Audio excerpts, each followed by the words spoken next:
Warning, this content is for entertainment and educational purposes only.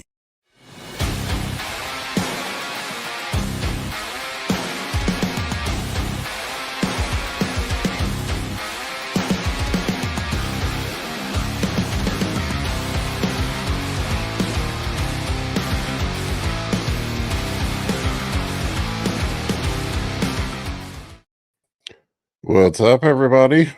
Good morning. It is Football Sunday. I don't like doing the live stream when football is going to be on. Oh yeah, the Commanders play. They have the early game today, right? They always play one most of the time. That's just the East Coast teams typically play at one. And Jaden Daniels today, so he's hurt. What's his injury? I'm not aware. They kept it very quiet. He got rolled up on at the very end of that Green Bay game, and it didn't look good, but he stayed in the game. But they just said a knee injury. They're being very cryptic about it. He practiced on at the end of the week, but rumors I heard was a PCL sprain. Well, that should be a pretty easy or quick recovery. Yeah, PCL is, from what I recall, is the least important of the ligaments. In your knee. It's not a critical one, but yeah, I mean, when you're a running quarterback, PCL or knee injuries are not great. No. And he's just getting smashed a lot. Their offensive line was just fucking terrible. They had I don't know whose genius idea was to put a rookie right tackle on Michael Parsons, or as Jerry Jones calls him, Michael Parsons. Yeah. During the game, but it was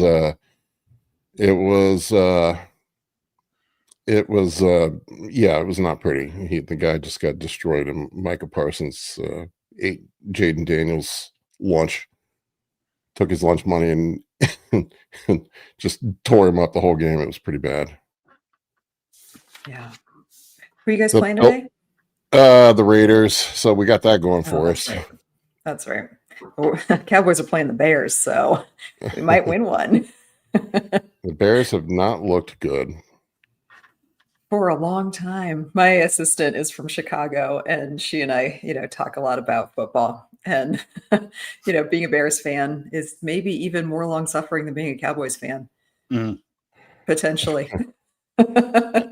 I think I might go down and see. Well, the plan is to go down and see potentially go down and see the Cowboys play the Commanders. I wanted to go to Jerry World, but yeah, I might go down for that game.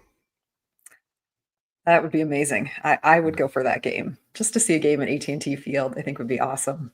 Yeah, that's the plan right now is to go down for that. So hashing that out. So yeah, I'm looking forward to that. Yeah, I was down there when I was 18. It was their last season of the Cowboys' old stadium. So they were just building the new one. I didn't get to see the new one, but I've heard it's jaw dropping. Yeah. Yeah, it's supposed to be a beautiful place. Yeah. To catch a workout down there somewhere, either destination Dallas or drive over to Arlington. Are you going? No, would you be going just for the game and to get a workout in, or is there another show or something you're going for? Just go down for the game. That's a good reason to go. Yeah. Yeah, I want to start traveling and seeing some of the games. I thought about going to the Green Bay game because I would love to go to Green Bay at some point, but I'm glad I didn't go to that. That would have been a very depressing trip to Green Bay. Yeah, not a good one. Yeah, I've been to quite a few stadiums. There's some pretty good ones around there. I've been down near you, Amy, for Denver, and that's a pretty cool stadium too. Yes. Plus Invesco Field. It's pretty cool. You check out a concert at the Red Rocks Amphitheater. That's quite a cool place to go as well. Oh yeah, Red Rocks is really cool.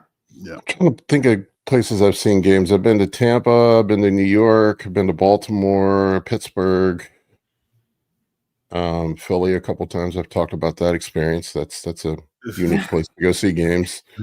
I think that's it. I'm trying to They're a think. unique Anywhere. breed there in Philadelphia.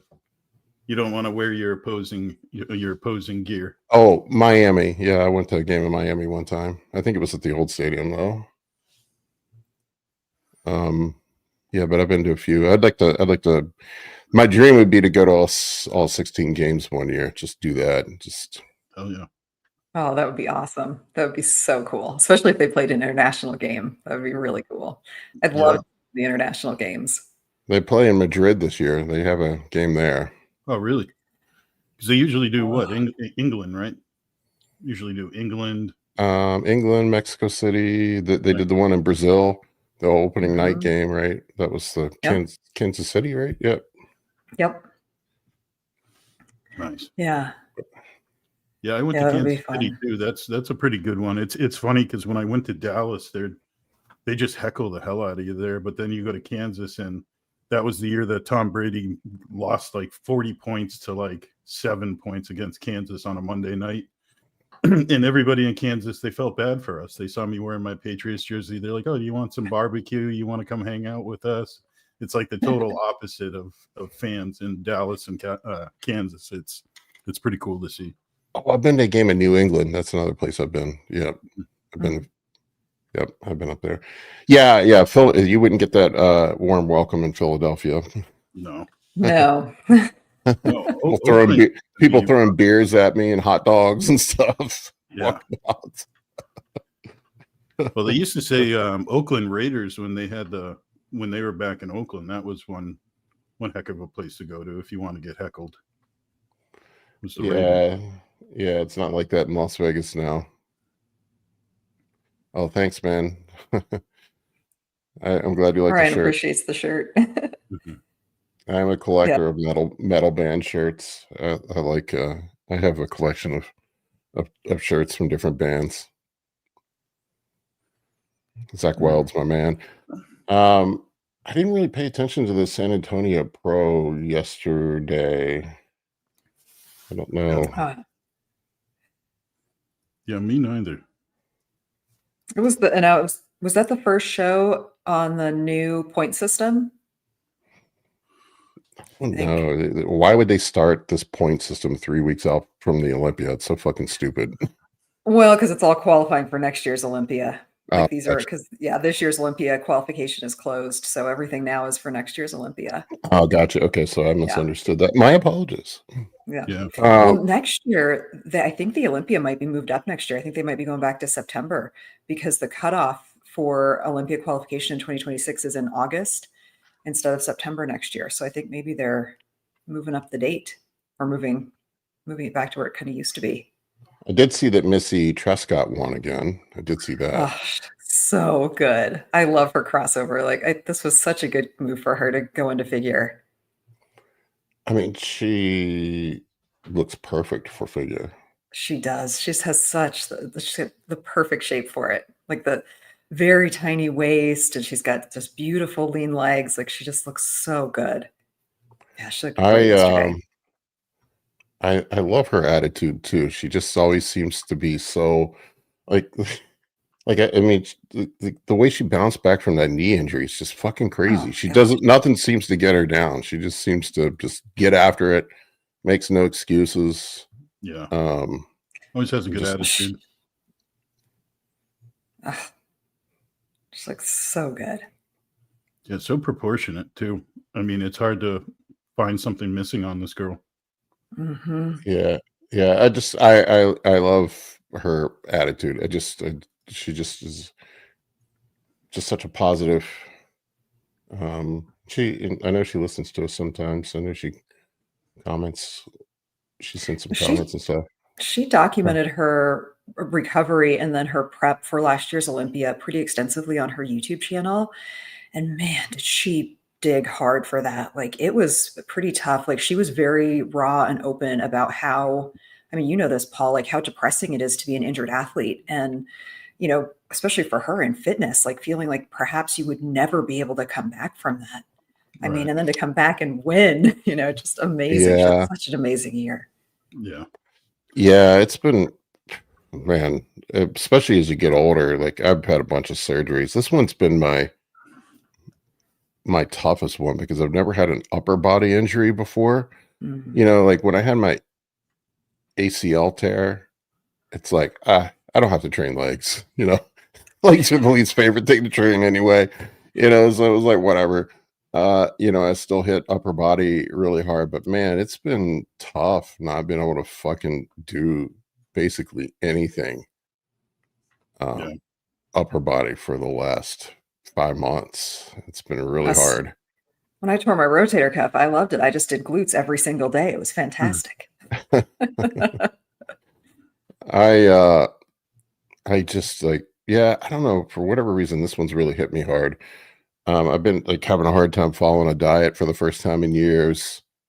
I just haven't been that motivated. I've been redirecting my energy and throwing it into contest preps. So the clients have been doing well this year. Both of my guys won yesterday. Oh, awesome. Um, Congratulations. yep, my master's guy won the over 50s, I think, and the over 40s yesterday. Wow. At the San Antonio Pro Am, and then my guy Kevin won the heavyweights at the show he did down in Florida. Nice. Yep.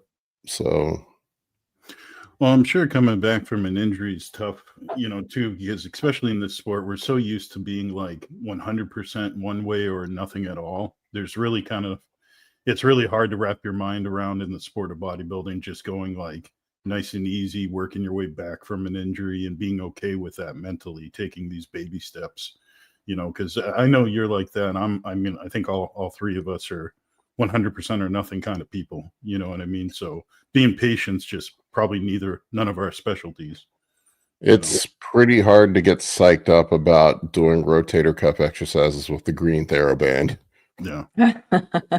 Yeah.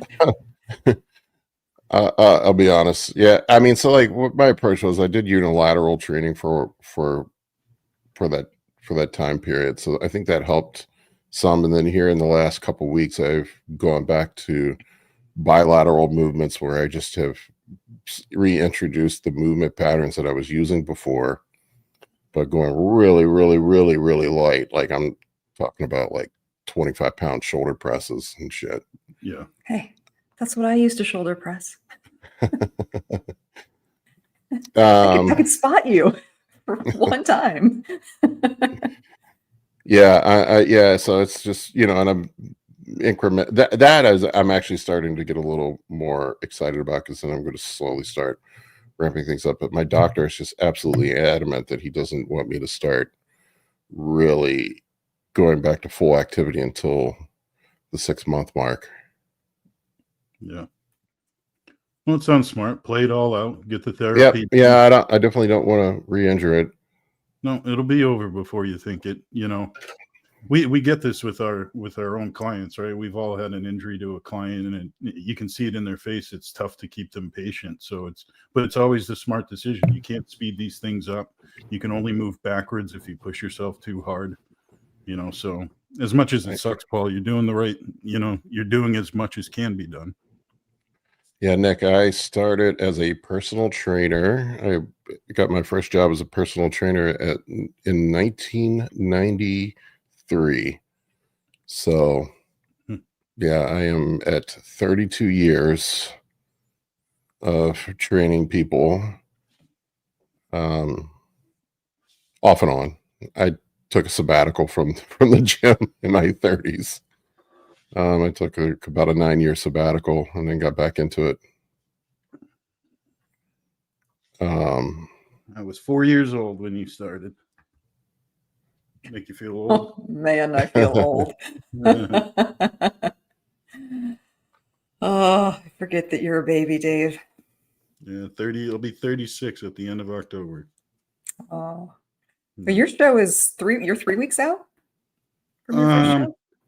What do I got? I got this week, peak week, and that's it. So you have two weeks. 2 weeks. That's right, because you're the week before the Olympia, and the Olympia is 3 weeks. Yeah, Oh my gosh, how is the Olympia 3 weeks out? I know. Right around the corner. Oh, it's going to be an awesome Olympia this year. Like, I know. Hottie got here, so we know Hottie's in it. So it's going to be all the big boys are coming to play this year. It's going to be good. Yeah, it always seems like there's some drama about him getting over, and then he always ends up getting over. So I'm honestly surprised with all the crap we've had going on with Iran that he was able to get over. Well, I think it's because he can technically be like, they call him an employee of Evogen. So because of his like employment status, he can get in, and he has a history of getting in. So that helps. Yeah, I think that Your travel previous history. history plays into his favor quite a bit. I wonder how the new visa rules would affect that, because it's supposedly $100,000 to get a. It doesn't apply to existing visa holders. Okay. At least that's what I've heard. Like I could be wrong on that. I just heard that if you have an existing visa, that it doesn't apply. Okay. Yeah, curious.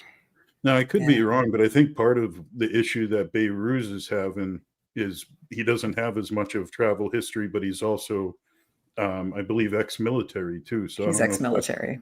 Yeah. So that for sure hinders it. Yes. Yeah, I'd imagine so. Yeah, that for sure makes it harder. Yeah. It's too bad because he's one of my favorite physiques out there, and he just never gets the opportunity to step on the Olympia stage. I mean, I really think who's that? True top 10. Behrooz. Oh yeah. Behrooz Tabani. I mean, everybody, when we all look at these shows, we all say, oh, that person's top 10. Well, there's like 30 top 10 guys out there. There's, they're all top 10 in one way or another, but Behrooz, I believe, is truly like a top 8 guy. And it's just sad to see year after year, he does everything to qualify, never gets over here to just show his talents, Must be very frustrating. Where do you guys think Urs is going to land in the lineup? Ooh. Top 10, probably. You think so? Yeah. Yeah, I'd say maybe just right outside, but yeah, probably that 11 to 11, 12 range is what I was thinking. What a crazy physique. Yeah. Yeah, man. The little walking pad in the back looks like grass. It's green. Didn't see the heater back there. Yeah. You look so different, fresh shaved. Yeah. Yeah, he's got a really great. He kind of looks like Nasser. Yeah, he does. He's got a great so physique. Tough to say though how he'd look against guys like Nick and Derek, Samson. Yeah, you never know what guys are going to look like until they stand up against other people. The guy I'm really curious to see, or would be curious to see how he would stack up. I don't think he would qualify, would be Joe. I don't think Jo Palacios? Yeah. He was close. I mean, he was close to qualifying this year. Yeah, I mean, he was just landed in some really epic lineups, but he was pretty close. He's young enough that I think he will do really well. I wish he actually doesn't have a passport. I learned that from listening to him on a podcast. That's why he couldn't compete internationally. So that's why he ended his season when he did, because he does not have a passport. So he was not able to go to any of the international shows to try and continue like pushing to try and get the qualification for this year. So yeah, I think he could probably hold his own in the top 10-ish, kind of that same thing, like that somewhere between like 12th and 7th range, potentially. Yeah. I'm interested to see how Martin's looking. He hasn't posted a lot of updates and it's been a while since we've seen him. So I'm interested to see how he looks this year. Yeah, I heard he got a lot bigger. Yeah, and I think some of the troubles he had late on last year was he's just competing a lot, and he kind of looked a little watery more and more. His peaks weren't as profound, it seemed like, and curious to see where he's going to go, because I kind of envision him sliding back a little bit, but that's just me. From 4th, I think so too. Like it's tough. Nick changes everything. Having Nick in this year, I think changes a lot, but I don't see him being. I agree. And it's so tough to say that because we just haven't seen him enough to we've seen the other guys so much more recently. So I feel like I also would put him definitely lower than 4th. I don't think he'd be in 4th with Nick in the lineup. I didn't think going to be pushed back. I didn't think it was possible, but Nick Walker's gotten bigger. Oh, for sure he has. I mean, look at that. He looks insane. And the veins in his calves, though, are just, they are distracting. And You the can shape overlook it. keeps improving constantly, I feel. His mean, waist his upper- gets better. Everything's getting better. I mean, when your shoulders and your chest and your arms get that big, it doesn't, your waist is going to look smaller. You know, the best way to overcome a blocky waist is just to get a really fucking big upper body. Yeah. You know, it's the lesson for young bodybuilders. You know, if it were only that easy, right? Right? Just get huge. just get Nick Walker big. I don't know, he's a giant. I mean, he is living up to the mutant title this year for sure. I remember when big. Dante Trudell trained me. It was funny. He would say all the time, like, he's like, you got small arms, just get bigger. You got a big waist, just get bigger. Getting bigger fixes all bodybuilding problems. If you get big enough, you can overcome most bodybuilding problems. Yeah, that's true. Not everybody has classic physique lines. Oh, classic is going to be good this year too. Without having Chris, like getting a new champion this year, I think definitely seems most likely that's going to be Mike, but there's some competition there for sure. Somebody shared some pictures of Mike with me recently. And holy shit, man. Dude looks ridiculous, man. I think it's his to lose would be my guess.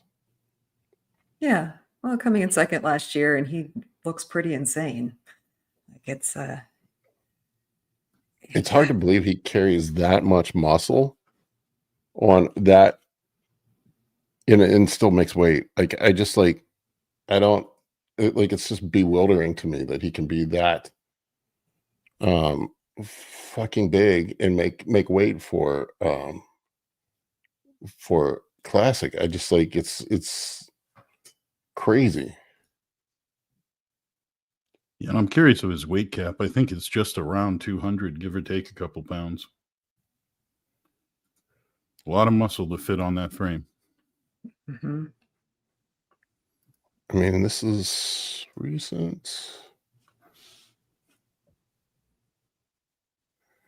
And he just has a crazy physique. Gosh. Yeah.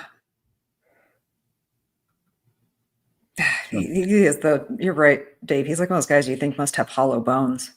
Yeah. Yeah, it's just such dense muscle too. Yeah. Huge chest, huge shoulders. Yeah, I heard Stefan Kienzl's interview on, it was Think Big Bodybuilding. Scott had him on. It was really good. If you guys haven't checked that out. He talks about being an autist and just his, it was really interesting him talking about how he likes to have everything organized and data points on stuff. And I think sometimes people can get too carried away with some of that stuff and overcomplicate shit, but he seems to have walked the line with common sense and attention to detail.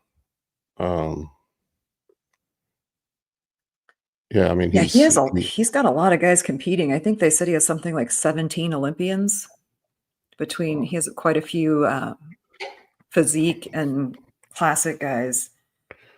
Well, I mean, his results speak for themselves.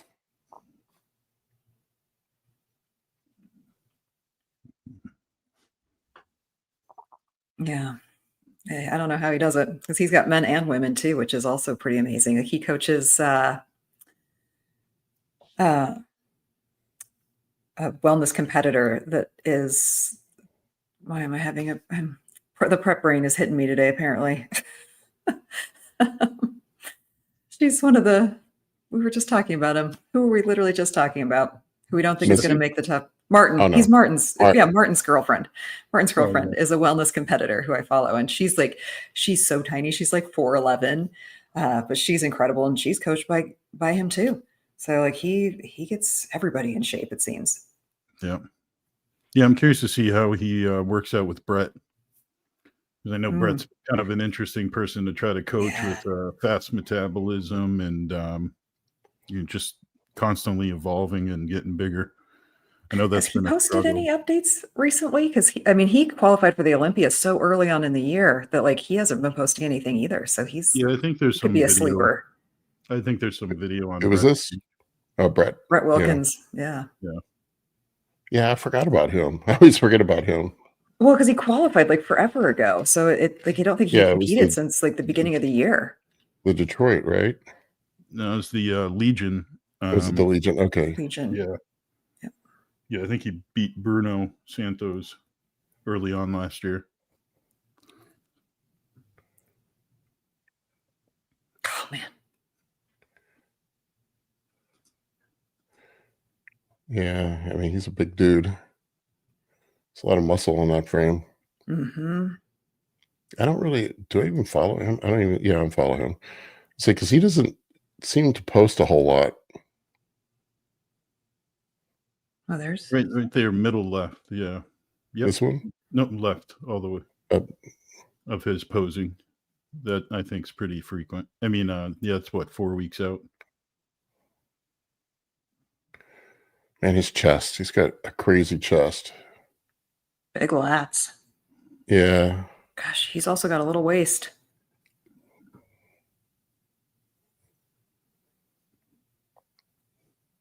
Yeah, he always brings good polish to his peaks too. Like he always. I like that he posts in the shitty light too. Like if you look good in the shitty light, you're gonna look even better on the stage.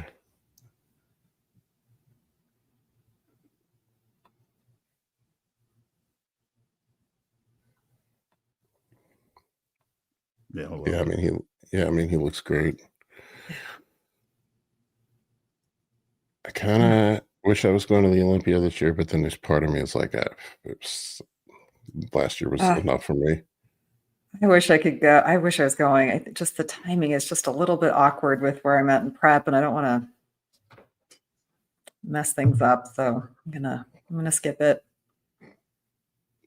Yeah, I mean, I've got something going on every weekend in October. It's going to be. What are you going to California for? Family stuff. Just like a fun trip. Yeah. Marissa's family is out there, so we're just going out, see some family, and do the LA thing. Nice. That'll be nice. Fun to travel for fun. Yeah, I don't do it very often. Most of the time I travel, it's not for fun. For shows. I mean, it's cool getting to go to shows, but when you're working, it's a different dynamic. Yeah, totally. We'll get you to relax at our house when you come down at the end of the month. It'll cause a little trouble. All right, we want to grab some questions. I have tons. There have been a lot of questions today. I have a whole bunch. Oh boy. Oh, yes. Dave, were you going to say something before I start the questions? Nope. You go right ahead. Okay. The first one is from Quentin Tate. Hey, Amy, quick question. What resources do you recommend to learn more about gut health, and if there's any content you've posted about it? I have not posted anything really specific about it. The places I go to for good gut content are more back to like my actual training as a nutritional therapy practitioner. I think there's a lot of it. I mean, I think most of the bigger bodybuilding podcasts now talk a lot about gut health, and it's just been something that's way more like in the industry now because it is talked about so much more. Oh, bless you, Paul. Hopefully I muted that. I didn't want to blast everybody's eardrums. No, you did. You muted it. Do you follow Dr. Berg at all, Amy? On YouTube? I don't think so. I love his stuff. He posts a lot on nutrition, and he has and gut health, a lot of gut health stuff, and he has some fantastic, and he does a really good job of breaking it down. Some of his like diet, I think he's a keto diet guy, so I have mixed feelings about that, but he has some really, really good stuff on gut health and microbiome, and I sent him Dave's way a while back. I think he has some. Yeah, he has some really great content, and it's very simple and easy to. He takes complex things I like people that do that, take complex concepts and make them easy to understand. He's a very good educator, I would say. Yeah. Yeah, Brett, you got me hooked into him. And yeah, like you say, he explains things where you can kind of look at big picture, and then it's up to you if you want to kind of dive deeper into certain topics. But yeah, he's really good. Dr. Berg. Yeah. Yeah, Dr. Eric Berg, if you want to follow him on YouTube, he's excellent. Oh yeah, I know who that is. Yeah, I do know who he is. I just looked him up. I'm pretty sure he's a chiropractor, but still, I mean, Yeah. His stuff seems to be based in science. So, I would take everything with a grain of salt, but I enjoy his content when it comes to gut health stuff. One thing that comes to mind, though, is, with different clients discussing kind of gut issues, a lot of times I've had the biggest trouble I have is actually just kind of finding the problem that they're having. And sometimes it's just communication. Like some people might say, like, I have this problem, or my stomach hurts, or I've been running to the bathroom constantly. But sometimes what they're explaining to you doesn't really add up to what's the problem. So sometimes I seem to have difficulty with people trying to like really track down their symptoms and then correlate them to the gut issue. So I like that. Josh Perry says Berg is my favorite quack. Yeah, some of his stuff's a little out there, but I think some of the stuff is pretty good. Yeah, I agree with you, Dave. I mean, I think that to me is the biggest issue. Like everybody has these like complicated like gut protocols now, and they want to run like these massive gut protocols and fix everything. And like what I think, Marissa made a great point that the mapping of the human biome project is generating a ton of science, but also a lot of scams. It absolutely is, because it's not a static thing either. I dealt with some, definite, kind of gut and SIBO related issues this year. And it was even hard for me to kind of pull back and be like, look, I don't need to overtreat this. I need to do the appropriate things, let them run their course, and then actually focus on just making sure that my gut is healthy rather than just constantly like seeking the correction to some point. And I think that's, Dave, what you see, like, you have to really kind of pinpoint what's going on, but it's going to also be evolving, because we're not a static being. So it's right now, I think there's a lot of buzz around gut health, but it isn't necessarily something that everybody needs to be so obsessed with. Yeah, I don't get hyper focused on it. I find that most of people's digestion problems have more to do with food choices than anything. Sure. Stress can play a role in it, but a lot of times, like, I find just people are just eating shit foods. Or they're eating foods that they associate with being healthy that are, like just simply following a low FODMAP diet. A lot of times, if you have digestion issues, can fix a lot of things. Like dudes pounding the fuck out of protein powder and broccoli, and they wonder why they have upset stomach, and drinking raw egg whites, and just simple things like that can easily be remediated. It's just poor food choices a lot of times. Yeah. I think I see that a lot, and maybe perhaps more with lifestyle clients, that people get so focused on like feeling no symptoms of anything that they've restricted their diet to the extent that they're only eating a couple of things. And then anytime they deviate, then they have these massive flare-ups. And it's like, well, yeah, because you have such you've limited your own gut bacteria. So I think the over restriction of food is also not good, like avoiding, never eating onions, or just because it might be this, can actually end up working against people. And, that's why eating a very more balanced diet is good, not like actually rotating through things, even things like grains, like rotating your sources of carbs, rotating your sources of protein, so that you're not just constantly eating just this because this doesn't bother you. Well, if you ate more of other things, they probably wouldn't bother you either. You got to mix it up a little. You mean the 3 food diet that most bodybuilders follow: broccoli, rice, and chicken? Right. Yeah. Good problem. Well, that's the other part, not over consuming the things, like you say, that do work with you. So you kind of burn them out. Like I can almost weights with people, they eat them too much and then they develop an intolerance to it. most of my clients, when they come to me and they're having gut issues, I can usually isolate it down to just a couple foods that are the major offenders. Mhm. The broccoli is a big one that people associate with being healthy. So many people have issues with broccoli. Egg whites are another one that guys overdo and end up, it's the albumin that ends up causing a lot of problems with people when they overdo egg whites, shitty protein powders, Well, when Yeah, you and sourcing I, is big. when you and I, sugar Paul, alcohols. we pulled some stuff out of my diet, and then I started putting like egg whites back in a little bit, and I had no issue with it, or onion. But when I was using a lot of garlic powder, of all Yep. things, that Mhm. gave me Garlic some, and onion powder are both terrible. yeah.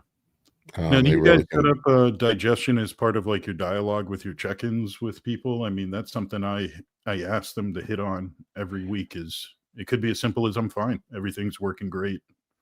I'm terrible about it. I do, but it's fundamental to what I do as a nutritional therapist. Like, I mean, digestion Yeah. is the main reason that people come to me. So yes, like it's Oh, fundamental in everything I do with people. Yeah, yeah. Tanya is exactly right. Brown rice.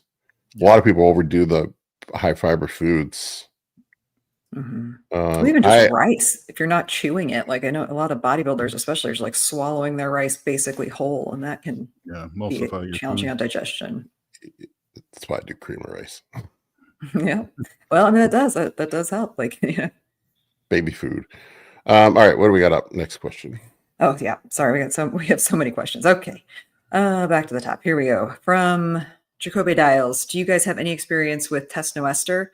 I just started it last week and I love it. Blows super draw out of the water for me as a pre-workout, but I've heard it aromatizes quicker and guys will take AIs with it to counteract it. Does that even make sense? The only people I know that use it are power lifters, strength athletes. If you need a kick in the pants before a workout, I mean, it would. It hits quickly. I don't know what aromatization is unpredictable from person to person. It really just depends on the person, but I mean, I would imagine at how quick it hits. It always seems like the faster esters have more issues with aromatization. Just anecdote. I don't have any science on that, but that's just been my anecdote. So yeah, I would assume that you're probably going to have aromatization issues. If you want something that's going to just blast your workout, I mean, the old school Anadrol approach, Yeah, is what most bodybuilders do. I mean, if you just want straight CNS drive for your workout. But yeah, I mean, it was powerlifters and strongman testing Ester in an A-bomb pre-workout. That's what the dudes would do before meets.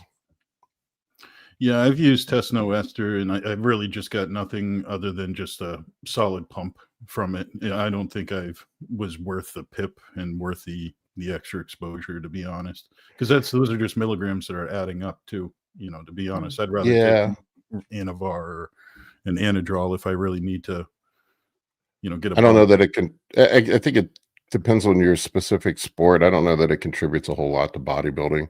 Hmm. If you're a strength athlete, I could see potentially using it in certain applications, but I always look at things like this, like, what am I trying to accomplish with this thing? And if I'm risking more side effects, it better provide some benefit for my given sport that makes it worth the potential added side effects. Hmm. That's sort of my thought process when it comes to that kind of stuff. Agreed. All Yeah, and right. that shot hits hard too. It's fun. Yeah. Yeah, I mean, there's a lot of pip to that So too. so are shots of tequila, but My days are over on those. yeah, I don't know. I mostly just stick with longer acting esters and stuff that's well tolerated and not going to cause me a bunch of side effects, and just play I think a lot of times guys are looking for shortcuts when it comes to this stuff, and bodybuilding is really about playing the long game. Mm-hmm. Well, again, if you're looking to make an improvement on like a weak body part and you're using Ester, I think there's maybe a couple other boxes you can check first when it comes to training, nutrition, and maybe some other anabolic options first. Yeah. before you use that. That's just going to give you better results and less side effects in the long run. So I got nothing against it. It's just not my go-to. It has an application. It's that, once again, tool in the toolbox. It's a more obscure tool. It's not one I would pull out on a regular basis.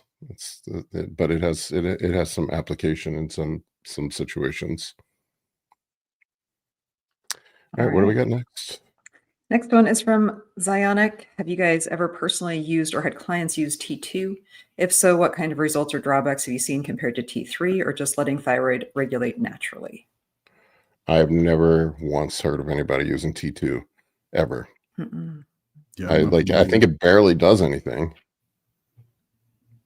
From what I recall. Like it's very insignificant in that whole axis. Yeah, I don't have any experience with T2 to be honest. T3, yes, but Diothyronine. I just don't see where it has any application. So the answer is no. Yeah. I've never heard of anybody using it. Neither. No, I haven't either. Yeah. All right. From Donnie, what increases insulin sensitivity more, Reta or MOTS-c? As far as I know, MOTS-c does not have an impact on insulin sensitivity, does it? A mild one, if I recall correctly. I need to look that one up real quick. Well, while you look that up, Tanya said that she used T2 to bring up thyroid and it did not do much. So, yeah. Nick, if it was good, everyone would be on it. True. Why in the world did ChatGPT just speak to me in French? Oui, oui. What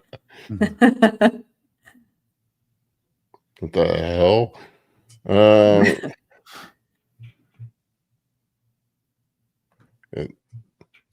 It's not understand. I don't know. It's doing weird stuff. I'm pretty sure I remember reading that it does have an effect on insulin sensitivity. I know it affects mitochondrial function. As part of that yeah, I mean, it does have an effect on AMPK, which can affect insulin sensitivity. I had a whole thing. Yep. I had a whole thing up the other day about people running MOTS-c year round, and I kind of got people stirred up a little bit. But it does lower mTOR and increase AMPK, which makes me wonder if it's not the greatest thing to be doing in the off season when you're trying to grow muscle. Yeah, interesting. I mean, it's you want to do the exact opposite when you're trying to grow muscle. You want to raise mTOR and lower AMPK. But I'm by no means a MOTS-c expert. Yeah, but yes, it says that MOTS-c does tend to increase insulin sensitivity, not directly. It's kind of, I would assume that it has a much milder effect than Reta, since the GLP-1 medications are far more targeted toward diabetic population. Yeah. All right. Next one is from Tar Heel Prime, our favorite from Larry. Anyone hungrier on a high day? Ended up around 1,200 grams of carbs and ravenous all day. Is it just the complete elimination of fat and lower protein? No sugary carbs. He did all complex carbs. It's insulin, baby. Insulin makes you hungry. Yeah. I think that's universally true. That's also why I don't want, you don't want a high day because you're going to be hungrier. Yeah, I see that pretty common with people. And yeah, it's probably from the excretion of all that insulin all day, just getting you a little hungrier. And then the following day, you're hungry as well after a high day. That's better than no food. It's better than not refeeding. Yeah, that's true. Yeah. So yes, Larry, you're not alone. We all want more carbs after carb day, even if they're healthy carbs. All right. Another one from Zionic. As a client working with a coach, how should I handle days where I overindulge a little, causing the scale increase? Do I just log it and move on? Or should I expect the coach to adjust things right away? No, coach is not. I just tell people just get back on track. Yeah. Yeah. There's Yeah, if your coach no, is trying to chase one in overindulgence, it's like you're going to lose that battle every time. you can't make up for a shit day. It just doesn't work that way. No. I just tell It's a people bad get back habit to on get track, into. get back on and yeah, it ends up to honestly, I think where the path it leads down to is disordered eating, where people will binge and then starve themselves and binge and then starve themselves. I don't want to kind of set people up for that roller coaster. Yeah, I agree. I mean, just be honest with your coach. I mean, and a subtle, I mean, you know, as my coach would always remind me as well, and you remind yourself, you know, especially as a woman, I can tend to have probably bigger weight swings on the scale than most men do because hormones and water and everything just are more natural with women. You have to remind yourself that like, it's not permanent. You know, the scale is literally just measuring how your relation to gravity in that moment. You could drink a gallon of water and the scale could go up. So be honest with your coach. If your coach is reflexively like adjusting your diet every time you overindulge, then that's a bigger conversation to have. But I'm with Paul. Like if you're, it leads to a cycle of like punishment from eating and then like disordered eating. And just, that's a slippery slope. Yeah. I worked with a coach in the past. When I would tell him I'd slip up, he would be like, do an hour of cardio for 2 days. Like it was like putting me in the corner. Right. And Tanya just said that. Yeah. Just makes you feel like you're making up for something. Yeah. I don't know. To me, that's just a very disordered approach to things. And in fact, I don't want to even engage people when that happens. You know, I'll just tell people, look, I can't make changes unless you're compliant. Right. So until you're compliant, everything stays the same. So Nick, I wouldn't see it as balancing the checkbook. I mean, if you're a lifestyle client and you're just trying to reach like weekly totals, then that's one thing, you know, like having a big meal and then perhaps just like eating a little bit less the next day if you're trying to reach like a weekly target. But if you're a competitor and you're constantly like overindulging and then thinking you can cardio it off to like balance your checkbook, it's not, you need to figure out what's going on there. That's a deeper issue, I think. Yeah, I think Josh is right on the nail, hitting the nail on the head. It's just going to lead to you having an eating disorder. You know, and look, everybody screws up. Nobody's perfect. I believe me, I screw up all the fucking time, except a contest prep. Then I'm locked in. But it happens. I just, you know, you just be honest with your coach about it. You know, hey, I was a little off on this day. If I don't see any, and you know what, it's funny. Like I'll have guys go on vacation and they're like, they think I'm going to tell them that they need to be on their diet, and I'm like, just enjoy yourself, man. If you're not on contest prep, you go on a vacation, just eat reasonable. Yeah. And then a lot of times I'll find when people go on vacation, they have increased step count anyway. So they're going to be burning more calories. And most of that 1 week of eating off plan, most of it just washes off within a week anyway. The weight increase is usually just from the extra sodium in the food, and it usually washes off. But if you're eating so damn much that you need to make up for it, then there's some psychological things that need to be addressed. Yeah. Yeah, and a big part of what we're doing too as coaches is trying to reinforce these good habits too. And we're building routine, we're building repetitive things that we know that are going to steer us towards the progress that we're aiming for over a week's time. So, you know, if you do have an off day and then you make up for it the next day, you're developing kind of habits and in a new routine that's not conducive to success. So like, that's not what you want to be doing. If anything, I usually tell people just forget about it. You know, you had an extra donut, you had a piece of grandma's pie, whatever, and you moved on, and let's get back on track. And it's just as simple as that, out of your mind. But Tanya's right. Be honest about it, because I have had those situations where people are afraid to tell me. Yeah. And hey, what's up, Scott? Hey, how's it going? Good. Yeah, I've had those situations where people are afraid to tell me, and then I keep lowering calories and they're not improving, and they look, and I'm like, what the fuck is going on here? And then, you know, I can only accurately dial somebody in if I have or efficiently dial somebody in if I have accurate data. Yeah. If I don't have accurate data, I'm going to assume that something's wrong. There's something broken with your metabolism. We need to do more cardio. There's things like that. But yes, she is right about that. Yeah. Yeah. And if you don't think for a second, your coach, if you get a good coach, isn't going to notice week after week something's off, you're wrong. So you might as well just be straightforward. There's nothing worse than I know something's off. You don't tell me anything. You lie and you make me do 5 times the amount of work and investigating I have to. When you could just tell me that, you know, you screwed up on your diet for the week or whatever. You know what always tells the truth for me on check-in pics? This is a little trick I learned from Justin, is the legs. I can always see it when people fuck up. I can see like the extra water retention in the legs. They lose, legs get blurred out. Legs look a little soft, a little watery. Yeah. That's always the first place I can see it. Yeah. How you been, Scott? It looks like you got boxes behind you. You guys are getting ready to move soon, aren't you? Yeah, we are. We're moving Thursday, so we're in deep packing mode. Where are you moving? Really to? soon. Moving across the river, still in basically New York City. We're moving to Hoboken, New Jersey.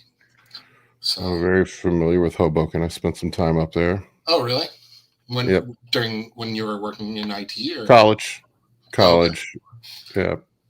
Yeah, I think it'll be a lot better than where we are now. I mean, my wife would love to stay here, but the train here that we have to take into the city is awful. And I'm just kind of sick of Brooklyn. So Hoboken's really nice. It's like, reminds me a lot of like Back Bay in the South End in Boston, or even Cambridge. It's a little more chill. And yeah, we're excited. We're switching from like a walk up to a doorman building, which will have like a pretty decent gym in it, actually, has like a full techno gym line in the building, which will be really nice. And we'll have like a balcony, we'll have view of the water. So yeah. Nice.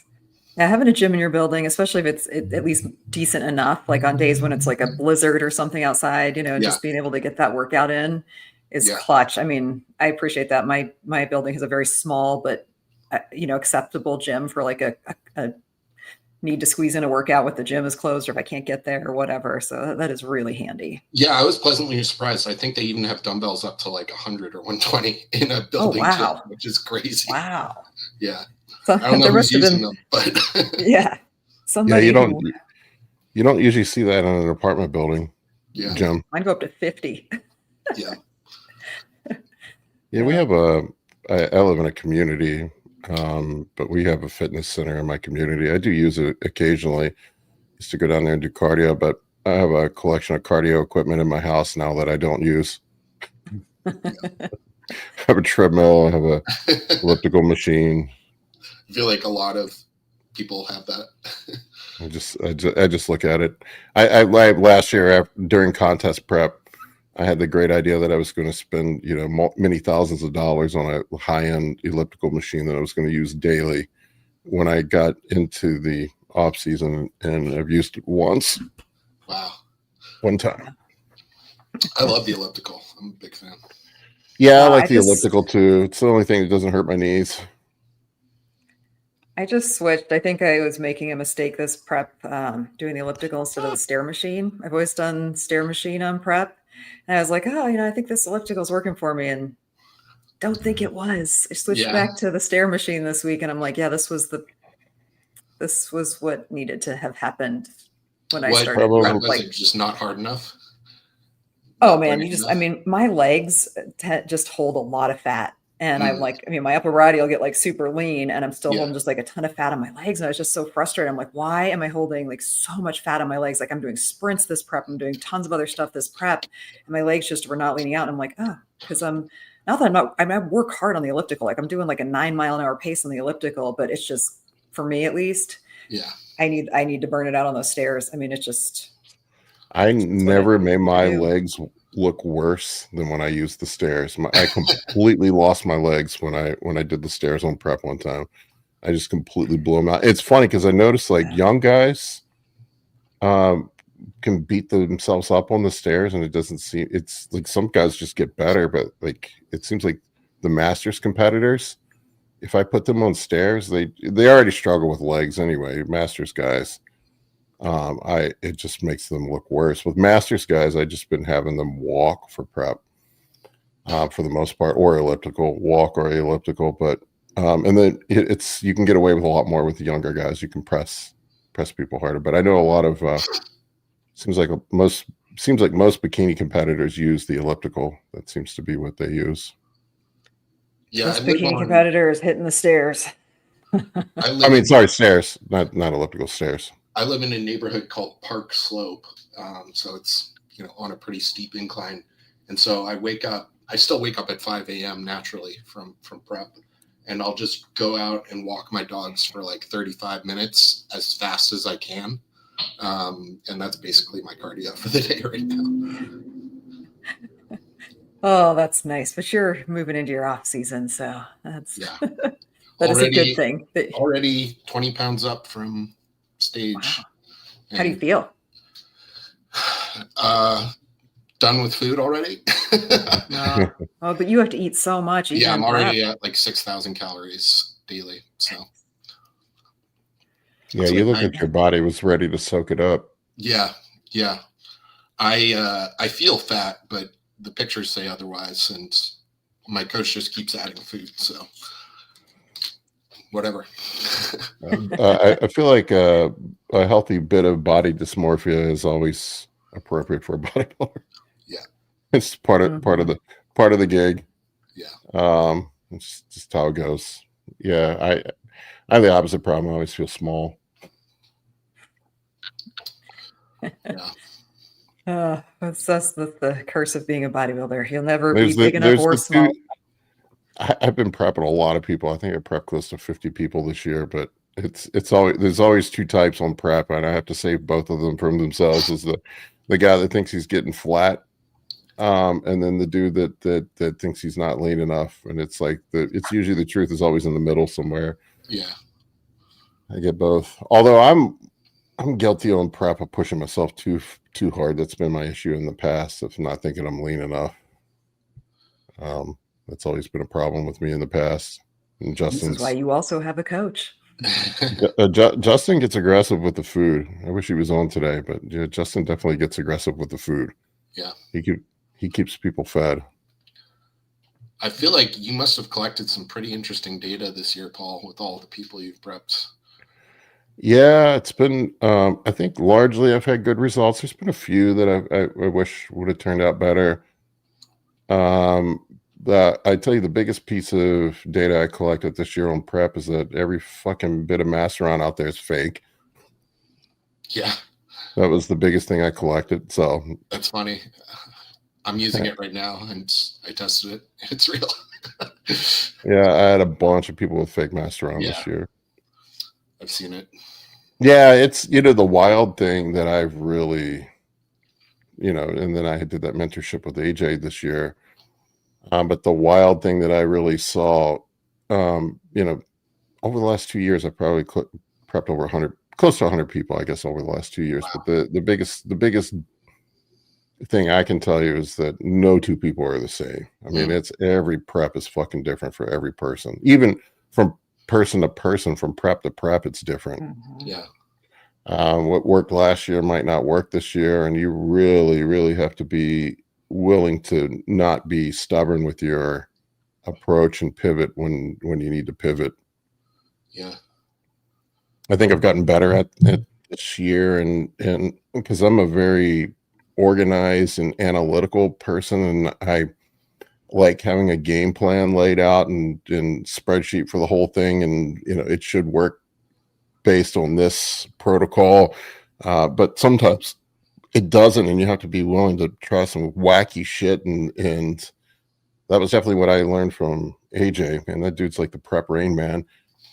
He just like can look at somebody's picture and said, yeah, we need to do this and this and this week.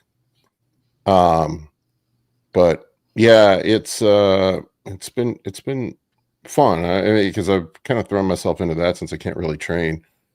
That's been where my time has been spent, that and playing video games. Sounds productive. Tanya wants to know, Paul, if you would ever consider offering a mentorship. Yeah, I thought about it. Like, I don't feel like where people need help is in the actual coaching part of it. It's the business part of it. I Mm. think that's where people need the most help. They don't understand the business aspect of it. I feel like you're an expert there, though. Yeah. I feel like that's more where my area of expertise is. I could help people grow their businesses. I've run multiple businesses over the years, and this is a business at the end of the day. But I mean, really, I guess, there's definitely a lot to learn, but I wouldn't say I'm the best at it. I think I've gotten better. I still have some room to grow.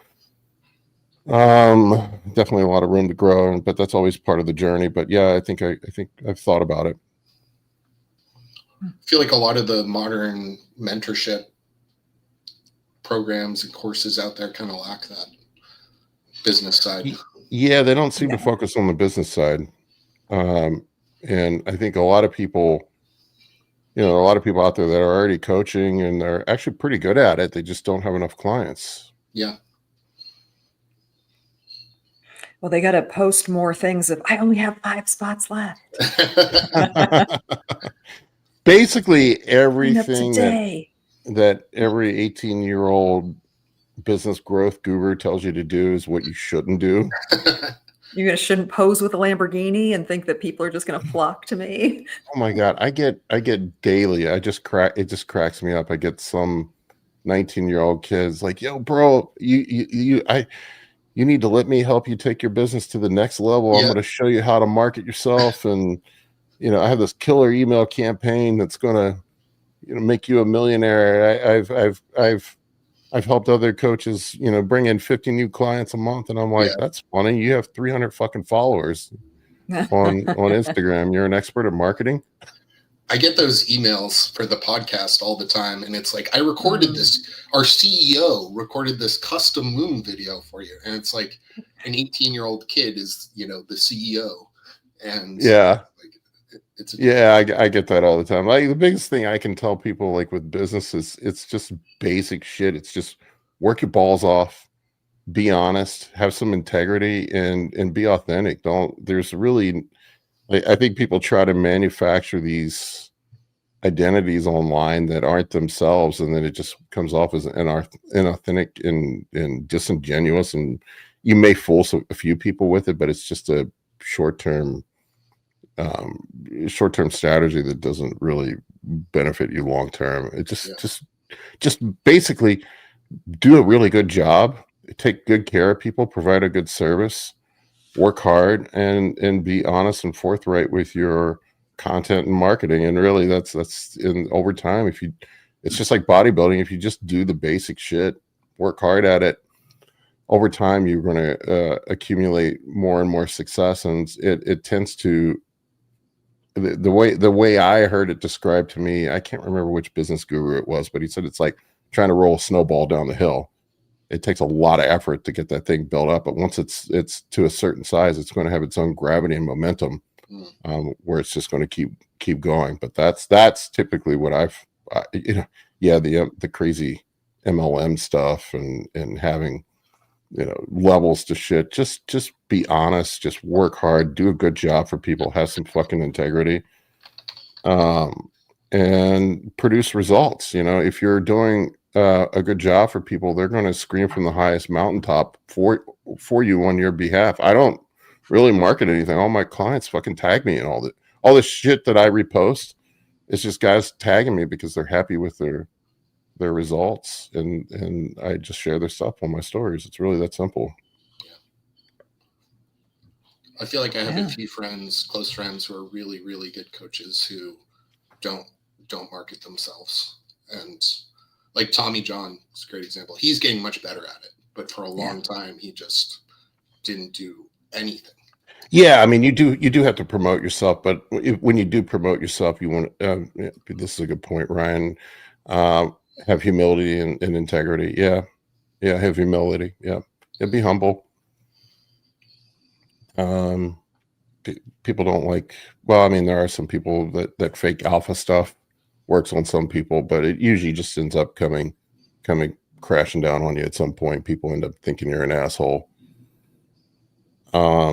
Just be yourself at the end of the day. Have some integrity, be yourself. Anyway, what do we got up next? Sorry to get on the business rant. No, it's all right. Let's see. This is a good one. Another one about diet from Oscu S. Could you have dairy products as a main source of protein if you don't get stomach issues? Should they cover the full EAA range? There actually is an Olympian bikini competitor who does most of her protein from cottage cheese and yogurt, and it works well for her. But she does also eat some meat sources as well, just not many. And she preps really well and efficiently, and she's a many year Olympian. But I think for especially bigger guys, I think that would be a challenge just with the amount you need to eat. And I do think you would end up, your balance of aminos would definitely get thrown off if you were just consuming dairy. I'd say, and Paul, you mentioned it too, having one of your meals per day be Greek yogurt. Yeah, I do that. Yeah, really, I do that too. I really like that. Yeah, most people seem to tolerate Greek yogurt pretty well. I feel like on the spectrum of dairy, it's like one of the most well tolerated. Basically, no lactose in it, right? If I recall correctly, you would know, Amy. Oh, it has a lot of lactose, but it also is it's because it's more concentrated. You get a lot more protein per serving, and there's lower lactose because it is less whey. They kind of strain out a lot of the whey in it.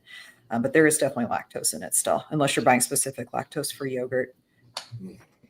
I also get, I'll do, like, I used to do some, haven't been doing high days lately, but I used to do milk when my high days, and I get the Fairlife lactose-free milk for that. It's like there's basically the lactose-free, fat-free, there's basically like almost no calories in it. And it seems makes it good Ninja Creamy. Yeah, it seems my stomach seems to tolerate it well. Yeah, I gotta switch headphones for a second. Mine are dead. Loves chocolate milk. All right. Do you still get people in your nutrition practice who consider eggs dairy? No, I don't. I do think it's funny though that people consider eggs dairy. Yeah. No, they are not. They are not the milk of any animal. Like they're an embryo. Like they're like, yeah. No, they are definitely not. We have another one that was kind of piggybacking. Scott, you missed it. We were talking about refeeds earlier and like feeling hungrier on a refeed day or a high carb day. And AJ asked, after a refeed, is it normal to feel even worse? And he had a second part, but I think I must not have saved it. But he feels like, I would say it depends on what you mean by worse, but definitely normal to feel a reflexive hunger for sure. Yeah.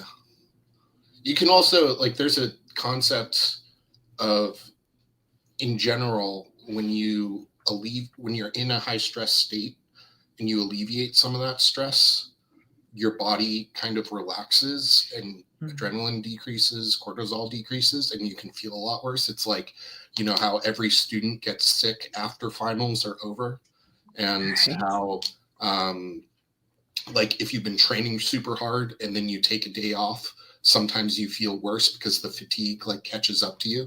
I feel like that kind of applies to diet as well and refeeds. You always see it with contest prep. Dudes get sick after shows. Yeah. You ever notice that? Yeah, definitely. Yeah, they always get sick like the week after a show. Yeah. There are people, one of the questions that I ask, when I do intakes for nutritional therapy clients is about, kind of their history of getting sick or how many times a year they get sick. And people who are like, oh, I never get sick. I haven't been sick in 10 years.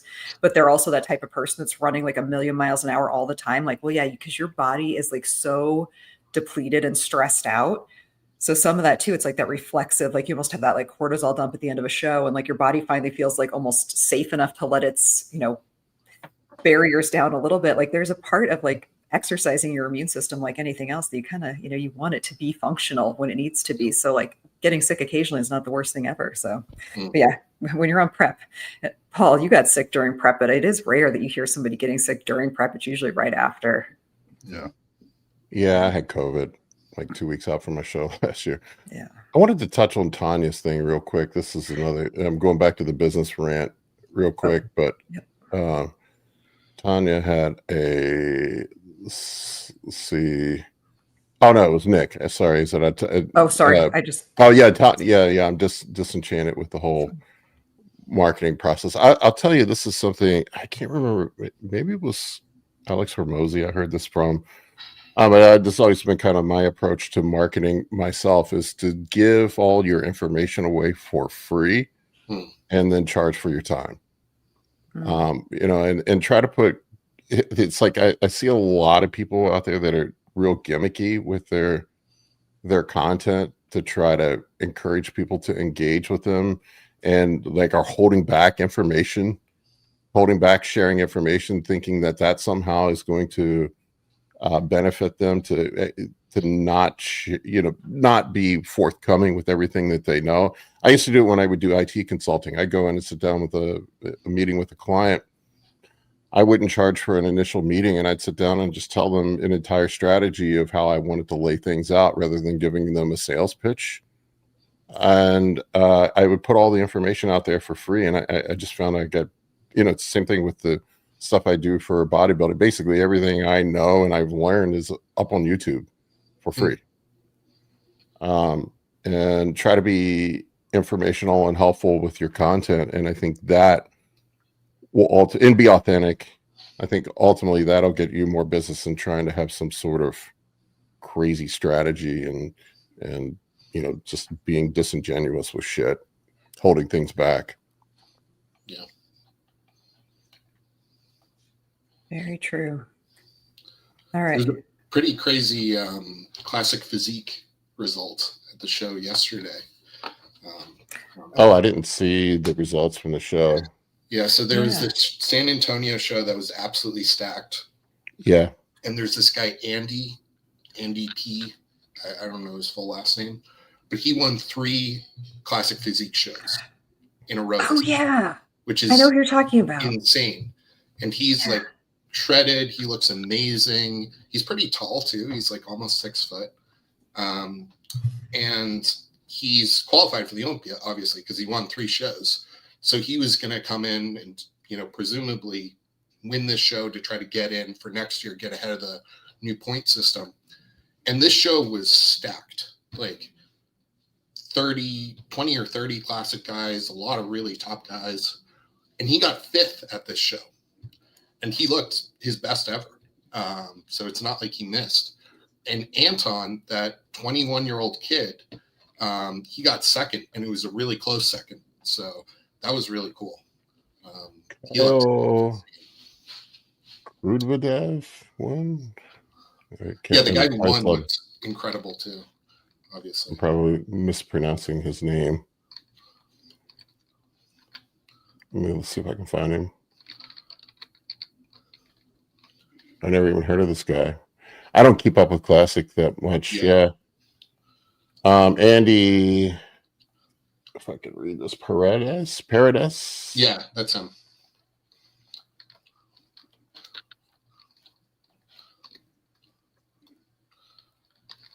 There's just so many good athletes in classic physique now. This Anton kid is going to go very far if he can keep his head on straight. Oh yeah, I remember seeing this guy. He's this Andy dude. Yeah.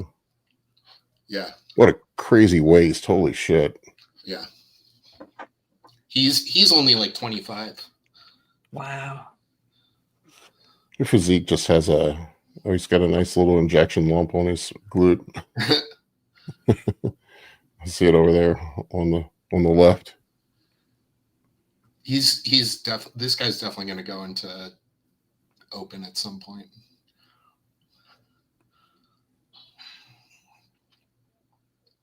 Very nice polish. Is it a requirement to have a mustache to compete in classic physique? I'm just asking. Oh, since the days of CBUM. The mullet and the mustache, so overdone. It's funny when you go to local shows, like when there's so many C-bomb clones. Yeah. Do you see the kid's front lat spread though? I mean, there's not a single gap in his pose. He's got some pretty good lats for a classic guy. Yeah, I mean, he looks great. I mean, that's an amazing physique. Yeah, so he got 5th after winning 3 shows in a row. That's wild. Yeah. Wow. That's how deep that class is. Wow. Yeah, I'm trying to find this Kylo. Sorry, if I can. I'm blind. I need to get new glasses. I can't even read this. Kyryllo.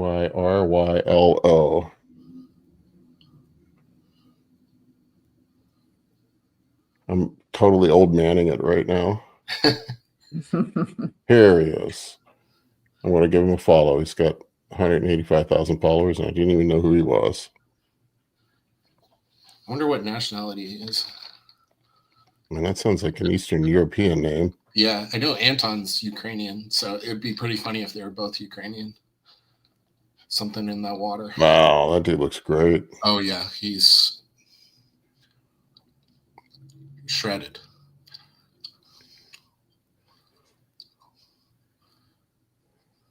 Well, it Yep. says he's Ukrainian. Another Ukrainian.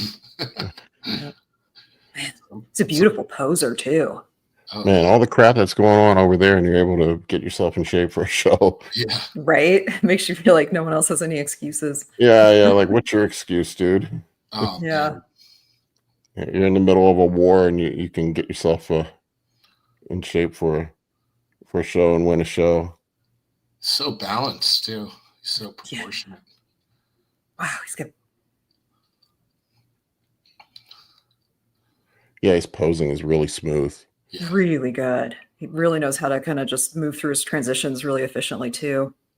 Oh, but he's Look in at the that. most muscular in classic.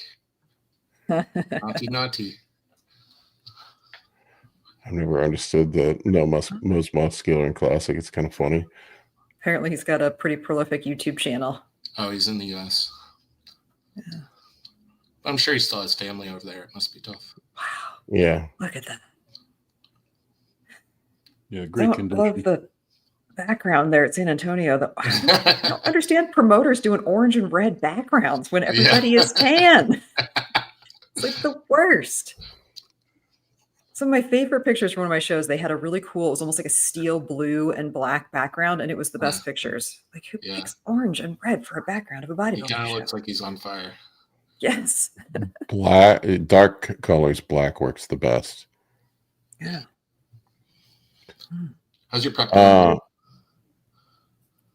So far, so good. I mean, I feel I'm a little behind on my conditioning, but I'm doing what I can to try to make up for it. And I think I'll be acceptable for this first show, and then I'll really, try to make up in 3 weeks to get on stage again for New England's and just tighten things up. That's kind of my main concern is the second show. But where are the 2 shows? Connecticut's the first one in New Haven or Okay. East Haven, and then Boston for the second one. What's the David, what's go the ahead. venue in Boston? It's the New England Championship. It's at the Royale Theater. Oh, okay. Yeah, I know. It's not at the strip club this year. Nope. Yeah, A lot of half-naked people, but no strip club. last year it was at like a nightclub. It was the weirdest venue I've ever seen for a bodybuilding show. Really? Yeah. Which Oh, nightclub? it is the same place. Yeah, the Royale Theater. I had my 21st. Oh, is that the same place? Yeah. Yeah, they were serving drinks at the back. Yeah, that was the strangest venue I've ever seen and then like they had a balcony where that was the backstage area. Yeah. They had a bar at a bodybuilding competition? Yeah, It's like a club. It's like Yeah. it's like a nightclub. I had my 21st birthday there, actually. Oh my gosh. It was the Small most bizarre world. setup I've ever seen for a bodybuilding show. Yeah, it's unique and it's different. The crowd really gets into that show, but it's it's different. There's a bar out back. There's dance floor, and it's kind of interesting. That's funny. Is the whole crowd like drunk? No, they're pretty well behaved. The suck part is for finals. So prejudging, you can go in and then they wipe everybody out and make you come back in for finals again. because that's when they're serving alcohol and they have to Card take you? everyone. Yeah, they have to take everyone out, bring you back in, and card you again. It's stupid. Oh, interesting. Huh. But it's fun. It's a fun show. It's not the most comfortable venue, but it's fun. The crowd, that was the most enthusiastic crowd I've ever seen at a local bodybuilding show. Bostonians love themselves some bodybuilding. People are like talking and yelling, and I'm like, wow, people love it. Love this shit up here. Yeah, they go crazy for it there. They're all hammered. Hammered Could do Bostonian. it. Yeah. You want to get one or more two questions in, and then I'm going to go watch some football and do some check-ins. Yes, let's just rapid fire someone or some. I'm sorry, guys, my prep brain. Here's an easy one from Zionic. From a coach's perspective, how do you know when a client is just being honest about a one-off versus a real pattern you need to address? Kind of covered this. Yeah. I mean, it's pretty clear. Like if I'm making constant changes and you're getting worse, we're not making progress. I know what works and what doesn't work, and it's pretty clear to me when people aren't following. Yeah. Yeah, and I'm not trying to throw you under the bus, Ionic, but it sounds like if you're having a trouble adhering to your plan with your coach, I mean, the first thing to do is just have a discussion with them. I mean, they're there to help you, and they're going to try to find a solution. You know, I never really yell at anyone for any reason whatsoever, get on their backside about adherence. It's their progress to be had. So if you're kind of beating around the bush, maybe have a talk with your coach, and there could be an easy solution you haven't thought of. Yeah, there are some coaches that are disciplinarian and authoritarian about it. I'm not that guy.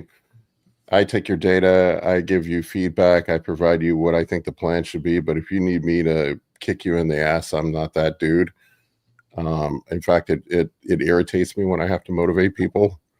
I get very fucking pissy about it. I'm like, dude, you're spending all this money. You should be on top of your shit, right? And if you don't want to be on top of your shit, then that's on you. Yeah, Tanya made a good point. Good coach meets you where you're at, even if you're on the floor. Like they'll there help you go. But only if you're honest, and that's the big part of it. All right, from Thomas Adams, what are the risks of a high-fat diet while using gear? Really shitty lipids, cardiovascular disease. Yeah.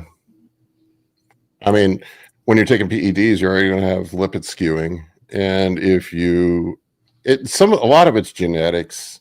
I definitely have gone down the lipid rabbit hole lately because I'm doing genetic testing for my own dyslipidemia, and a lot of it is genetic. But if you're already genetically predisposed to dyslipidemia and you're eating a high saturated fat diet on top of taking PEDs, which further skew lipid metabolism, you're going to have problems. The biggest risk factor for PED users is cardiovascular disease, simple, or cardiovascular events, heart attacks, strokes, clots, blocked arteries.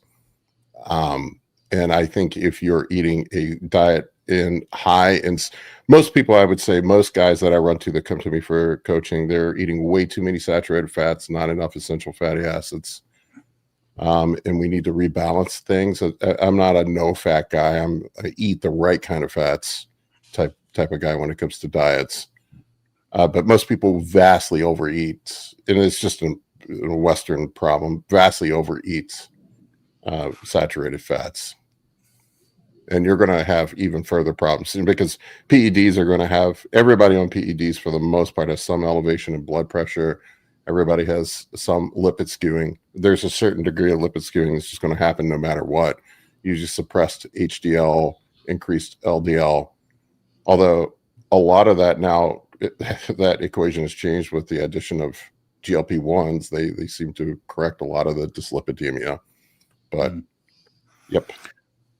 Well, we're also tailoring our diet to the goal of bodybuilding. So if we're introducing gear, we obviously have some sort of physique goal driven by our diet. So we should probably be focusing our diet around that goal. And I don't see many scenarios where high fat's going to really benefit the bodybuilder in too many senses, other than maybe some scenarios where that's the calorie of choice in a caloric deficit. Maybe you want to keep carbs low for some reason, increase a little bit of fat and protein for some reason or another. But yeah, I don't really see any use of running your fats high.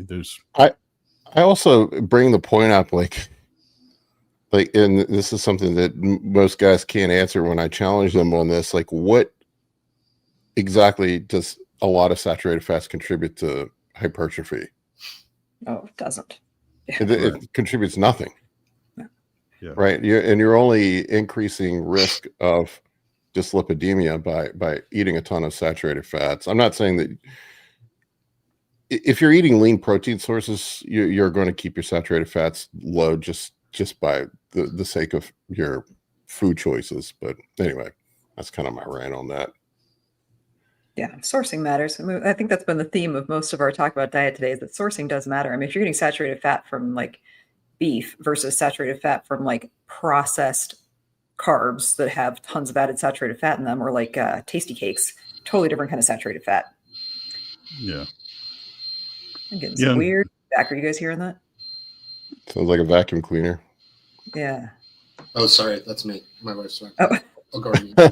It's a vacuum cleaner. It is a vacuum cleaner. All right, let's get one more in and then we'll go. Okay, and gosh, guys, you guys asked great questions, Dave. So I'm sorry we can't get to all of them. I have like 15 more start, but I want to comment on this real quick. Paul, your permaculture video was a huge part of me overcoming my eating disorder and actually starting to look like a bodybuilder. I always think, yeah, glad I could help, man. That's good to hear. Glad awesome. You're on the right track now. That is awesome. All right. Let's do this one from Bobby Brenna. Any true benefits to a nitric oxide supplement besides pump enhancement? Some proclaimed fat burning enhancements in theory, but wanted our opinion. And I think the theory behind that would be that if you were increasing oxygen saturation to any area, right, fatty areas do tend to be a little bit like blood flow restricted or oxygen deprived. So that could potentially be driving more oxygen to these areas that were kind of restricted in blood flow. Maybe. I think the amount you'd have to take would be pretty extreme, and there's probably better ways to target fat loss. What do you guys think? There supposedly it helps with vascular health, right? I mean, that's the it's going to help with endothelial health to a certain degree. But there are other things you can do for that to increase your own nitric oxide production. It's the reason why I think it's the main benefit of why guys take Cialis, right? Because it increases nitric oxide production and helps with endothelial health, helps keep your arteries healthier. There are other things that do it too. You know, some of the, I think if I recall correctly, Nebivolol helps a tad with it. So does Thomasartan. Eating a diet with EFAs can help as well. Beets. It does have an help prevent arthrosclerosis. I mean, there are other, vascular health. I mean, yeah, there are other health benefits. Yeah. And Josh is correct. Nitric oxide is what gives the penis what it needs. So that's why I like treatments that I do a treatment called the Duo. It's an electroshock therapy treatment that's what it does. It creates like endothelial stimulation to help with erection. So it does work. Nitric oxide works. Yeah. All right, folks. I think that's all we got for you today. I'm going to go watch some football. Hopefully my Commanders haven't completely pooped the bed. We'll see what's going on with the backup quarterback in, and we appreciate each and every one of you. We will see you on the next episode. Adios, folks. Have a great week.